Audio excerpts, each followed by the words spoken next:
The rain had been falling steadily for hours, washing the quiet streets of Fairwood in a gray melancholy. The kind of rain that seeps through your bones, leaving you chilled and desperate for warmth. Marisol Torres wrapped her thin coat tighter around herself, her suitcase dragging on the uneven cobblestone as she stumbled through the mist. Her phone's GPS had given up hours ago, and she found herself standing before a quaint little house at the end of a narrow street, its windows glowing with a soft, welcoming light. Without thinking, she raised her trembling hand and knocked on the door.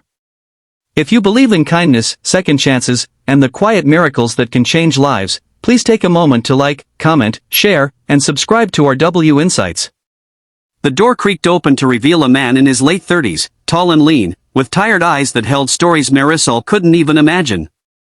His name was Callum Reed, and he looked at her with a mix of curiosity and caution. "Can I help you?" he asked, his voice calm, yet edged with a wary tension. Marisol swallowed hard, her lips quivering as she said, "I'm sorry to bother you. I'm trying to find Larkin Street. I've been lost for hours."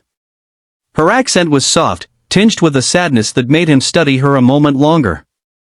She didn't look like she had anywhere to go, and something about the way she carried herself, fragile yet determined, pierced through the walls Callum had built around himself. Marisol had been traveling for weeks, carrying little more than a battered suitcase and a heart full of exhaustion. She had left behind a life that had collapsed under the weight of betrayal and loss. Her apartment in the city had been sold out from under her, and her parents were gone, leaving her with no family, no roots, and no home. Every door she knocked on, every street she wandered, had reminded her of the emptiness in her life. And now, here she was, standing in front of a man she didn't know, feeling more alone than ever.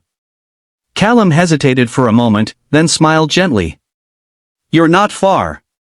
It's just a few blocks that way," he said, pointing down the street. But seeing the fatigue etched across her face, the way her eyes seemed to plead for a lifeline, he added, almost impulsively, "Do you want to come in for a minute? It's pouring outside."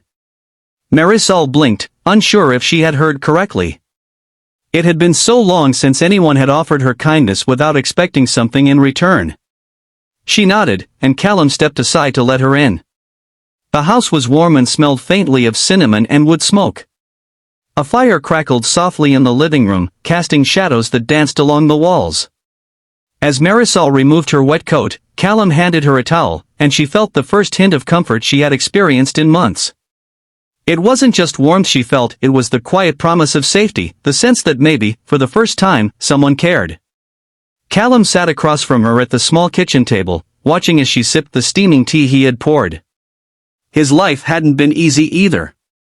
He was a single father, raising his 7-year-old daughter, Evie, after his wife had passed away in a sudden accident.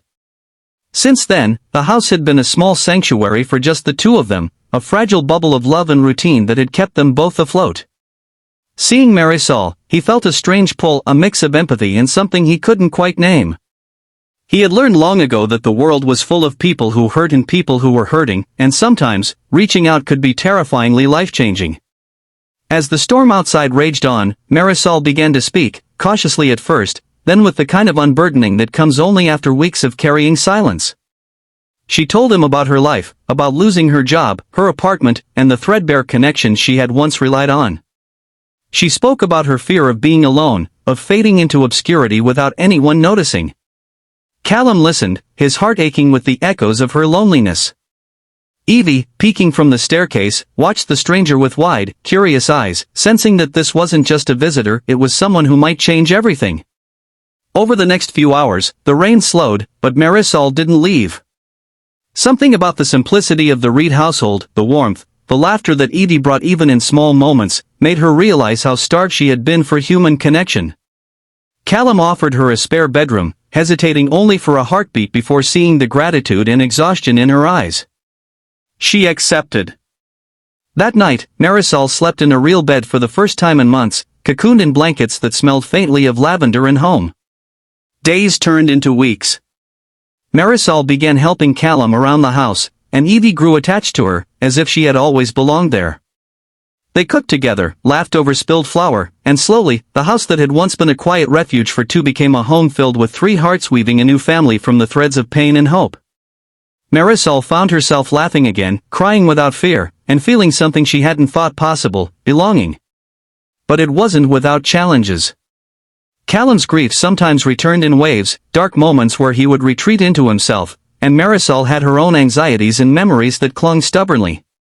Evie, though resilient, struggled with the idea of sharing her father with someone new, even if her heart wanted to accept Marisol. Yet, with patience and gentle persistence, they navigated each obstacle.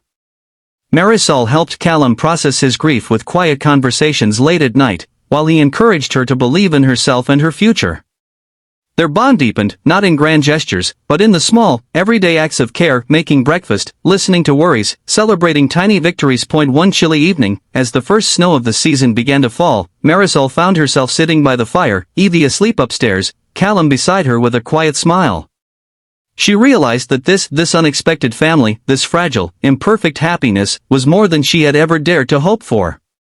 She looked at Callum, at the warmth in his eyes, and whispered, "Thank you. For letting me in. For giving me a family when I had none."